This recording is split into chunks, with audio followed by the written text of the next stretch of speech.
Oke, ya. Recordnya nanti akan saya upload di YouTube bagi yang ketinggalan ya. Nanti bisa simak aja nanti.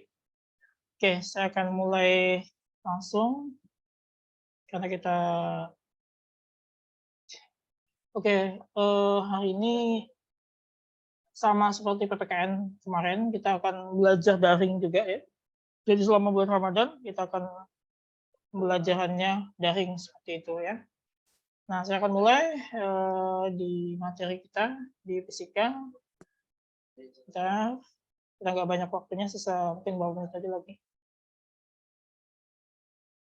Oke, saya mohon maaf tadi agak terlambat masuknya ya, karena ada kendala di jaringannya. Oke, sebentar. Saya akan masuk di pembahasan halaman berapa terakhir kita kemarin? Saya lupa. Masih ingat halaman berapa?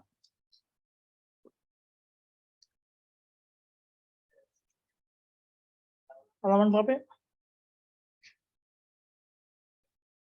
Hukum Archimedes ya, pembahasan. Hukum Archimedes di halaman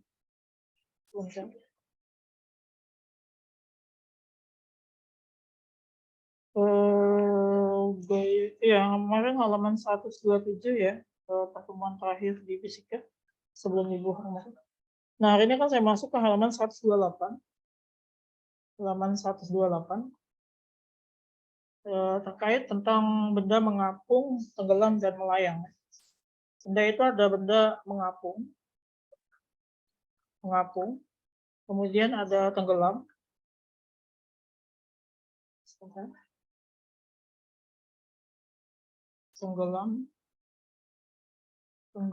dan melayang.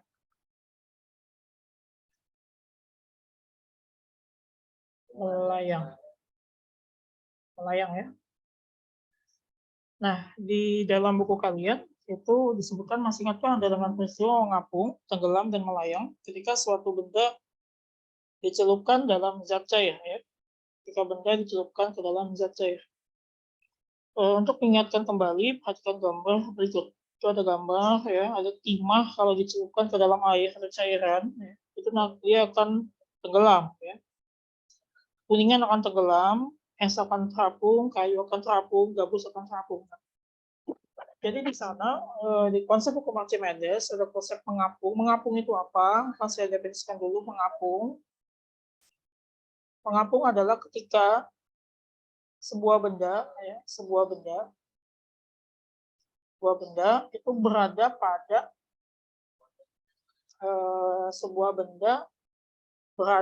pada keadaan di atas permukaan air ya. Di atas permukaan air. Jadi sebuah benda berada di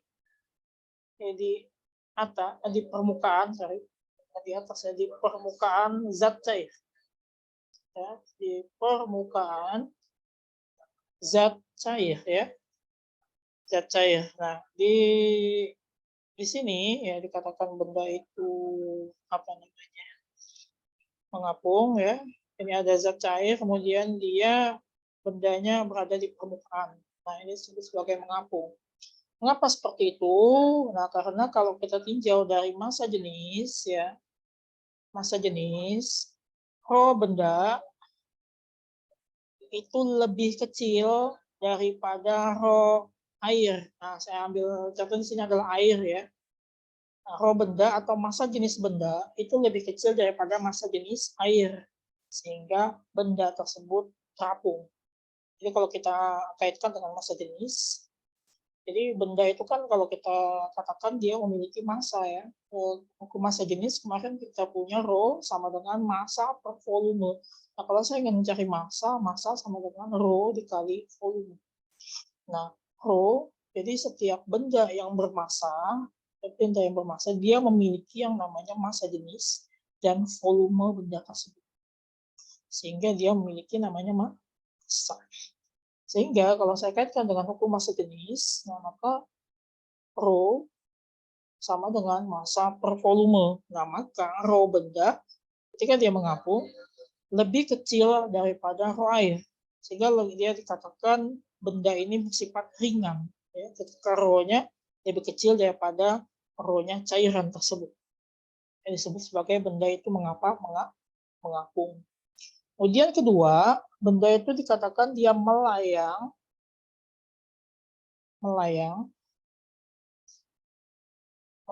ya. Benda itu dikatakan melayang jika tadi apa? Kalau benda terapung, kalau terapung itu sebuah benda berada di permukaan zat cair. Nah, kalau ini dia melayang, sebuah benda berada di tengah, ya, di antar pertengahan. Jadi kalau saya katakan di sini ada bejana, saya kasih air, ketutupan bendanya, maka bendanya berada di tengah. Maka suatu benda dalam keadaan di tengah zat cair. Ini yang dikatakan disebut sebagai melayang. Ya. Nah, apa itu melayang? Melayang tadi dikatakan kalau kita kaitannya dengan massa jenis, maka rho benda itu sama dengan rho air, rho cairan. Jadi ketika benda ini memiliki massa jenis yang sama dengan massa jenis si cairannya, maka dia dikatakan bisa melayang. Nanti kita akan berbicara di konsep kapal selam, ya. Mengapa kapal selam itu bisa terapung dan bisa melayang, juga bisa tenggelam, ya, di dalam air. Itu yang kedua. Kemudian yang ketiga, yang terakhir disebut sebagai benda dalam keadaan tenggelam. Suatu benda, jadi definisinya adalah suatu benda dalam keadaan di bawah permukaan zat cair. Dalam artian dia di dasar, ya, atau di dasar zat cair. Nah, ini disebut sebagai tenggelam. Kalau saya punya bejana seperti ini, ya, maka tenggelam ini di dasarnya. Ini dikatakan tenggelam. Nah, syaratnya tadi apa? Syaratnya tadi kalau kita berbicara di massa jenisnya, ya, maka rho benda ini lebih besar daripada rho air, ya. Rho benda besar dari, oke, jadi ini rho benda lebih besar daripada rho air atau cairan, ya. Nah, maka dia sifatnya ini jauh lebih berat daripada yang ini. Nah, itu disebut sebagai benda itu tenggelam. Jadi benda melayang, terapung, dan tenggelam itu berkaitan dengan massa jenis. Oke, sampai di sini silakan kalau ada pertanyaan dulu. Oke.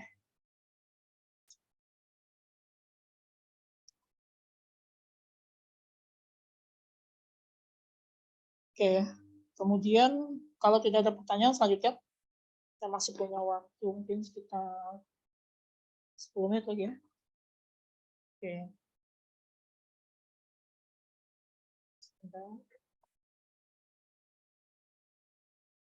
Oke. Ya.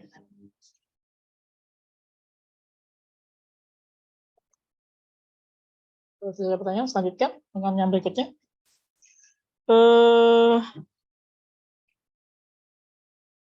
Nah, itu, ya, di halaman 129 sudah dikatakan syarat benda mengapung, tenggelam, dan melayang. Kemudian peristiwa mengapung, tenggelam, dan melayang juga dapat dijelaskan berdasarkan konsep gaya apung dan berat benda. Pada suatu benda yang tercelup sebagian atau seluruhnya dalam zat cair bekerja gaya apung atau F apung. Dengan demikian, pada benda yang tercelup dalam zat cair bekerja dua gaya. Yang pertama gaya berat dan yang kedua adalah gaya apung. Oke. Benda itu kalau tercelup ke dalam suatu fluida atau zat cair, ya, zat cair apa saja, tidak harus air, ya, bisa bensin, bisa yang lainnya seperti itu. Nah, ini kalau saya katakan benda tercelup dalam zat cair, ya, ini bendanya anggap bola, ya, maka dia memiliki dua gaya. Yang pertama gaya berat, Kenapa dia memiliki gaya berat? Karena dia seiring dengan gravitasi bumi. Ya. Jadi kalau benda itu di permukaan bumi, ya kan, dimanapun dia pasti berkaitan dengan gaya berat atau W. M kali G massa kali percepatan gravitasi bumi. Nah kemudian di dalam hukum ketiga Newton itu ada yang namanya gaya aksi, F aksi, dan F reaksi. Ya, jadi F aksi ketika kita mengerjakan gaya aksi maka ada balasan gaya reaksi yang bekerja dengan nilai yang sama sebagai balasan daripada gaya aksi tadi. Maka dalam kasus ini ketika kita berkaitan dengan bola masuk ke dalam fluida, ya, karena dia pengaruh gaya berat, maka ada gaya yang melawan sebagai gaya aksi namanya F apung atau gaya apung. Jadi gaya apung itu sebenarnya adalah reaksi daripada gaya berat, namanya gaya apung. Nah kemudian pada benda yang mengapung dan melayang terjadi keseimbangan antara berat benda W dan gaya apung FA sehingga berlaku persamaan berikut. Kita akan lihat halaman 129. Kita akan turunkan persamaan rumusnya. Ya. Kita akan turunkan persamaan rumusnya mulai dari sigma F sama dengan 0. Ya.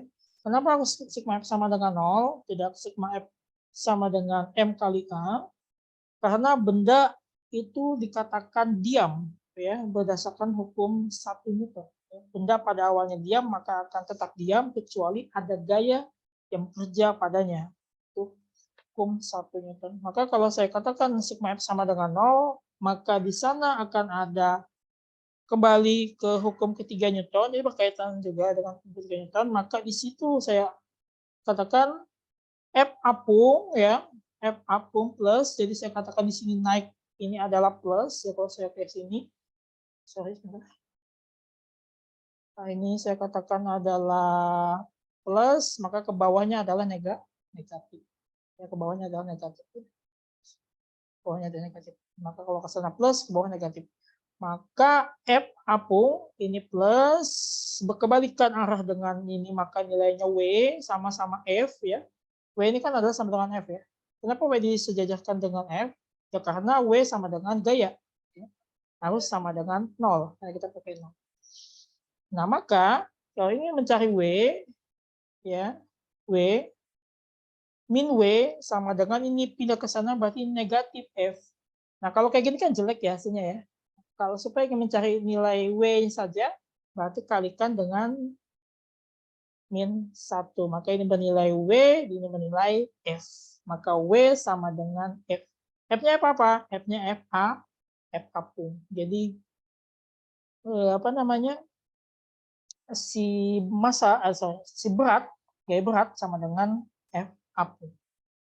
Nah, pada benda yang tenggelam, berat W lebih besar daripada gaya apungnya.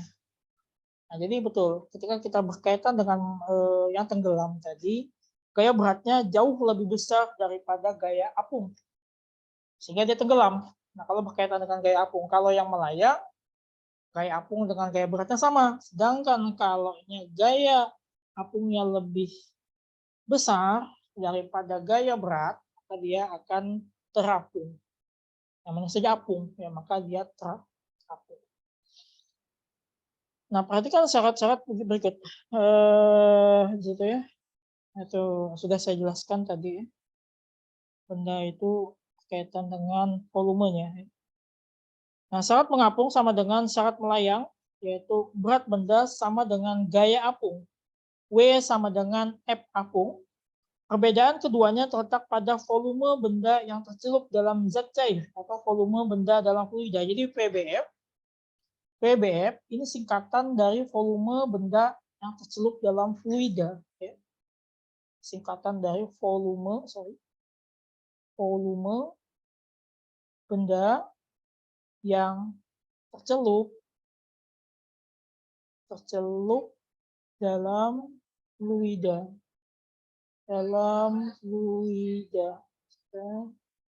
Selesai saya. Bentar ya. dalam fluida. Nah, ini yang disebut sebagai dalam buku tadi ya.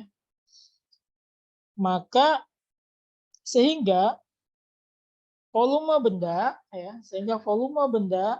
dalam fluida itu lebih kecil daripada volume bendanya.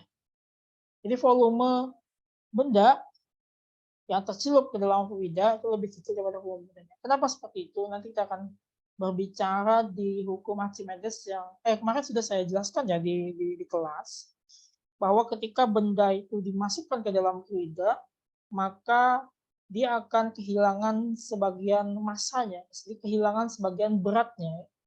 Gaya beratnya akan hilang. Kenapa? Karena dia memiliki gaya apung tadi, mengapung.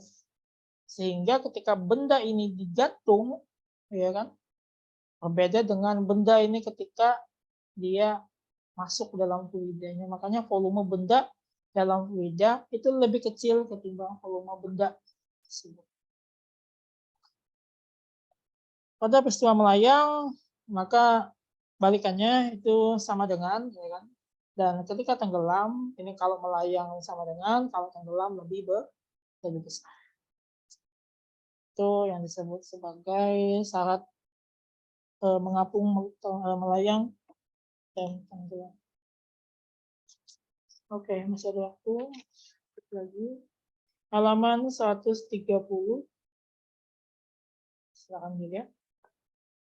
Masalah kuantitatif peristiwa mengapung. Berdasarkan konsep gaya apung, syarat benda mengapung dinyatakan oleh persamaan 3,14. Ya, 3,14. Pada peristiwa mengapung, volume benda yang tercelup dalam zat cair lebih kecil daripada volume benda seluruhnya. VBF lebih kecil daripada volume benda. Secara matematis dapat dinyatakan sebagai berikut. W sama dengan F kali A. Oke. Nah, oke. Rumus ini sebentar saya turunkan. W sama dengan F kali A. Tadi kan sudah saya turunkan. Nah, maka kalau kita mencari W ini kan adalah M kali G sama dengan F kali A. Nah, M kali G, M ini kita ambil daripada rho sama dengan massa per volume, maka M sama dengan rho kali V, ya kan? Nah, ini saya substitusikan di sini, saya ganti, ya kan? M-nya dengan rho kali V, tetap G-nya tetap sama dengan F apung. Jadi M-nya ini massa benda, maka rho-nya rho benda, volumenya volume benda. Dikalikan dengan gravitasinya.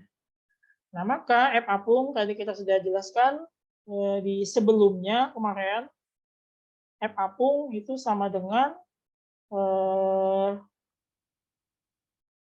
F apung itu sama dengan rho fluida dikali volume tercelup benda tercelup dalam fluida dikali gravitasi. Maka saya ingin mencari yang namanya rho bendanya.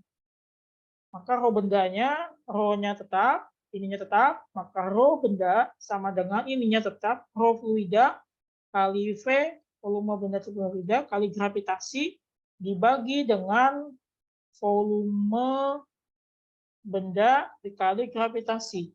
Yang sama-sama gravitasi dicoret, sehingga nilainya rho benda sama dengan rho F kali V BF dibagi dengan VB. Ini adalah rumus untuk mencari rho benda atau massa jenis pada benda. Yang ya. Oke, sampai di sini silakan kalau ada yang ingin ditanyakan. Ada pertanyaan sebelum saya akhiri? Tidak ada ya? Cukup ya? Oke, kalau cukup, kita sebentar, saya akan screenshot dulu. Sebentar ya. Sebentar. Untuk paparan. Oke, sebentar.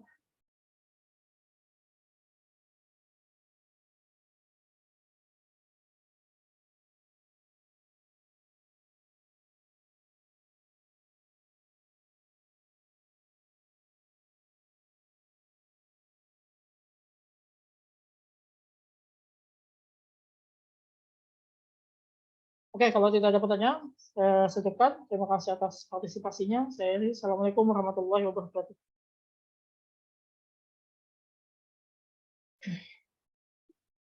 Oke, silakan boleh live.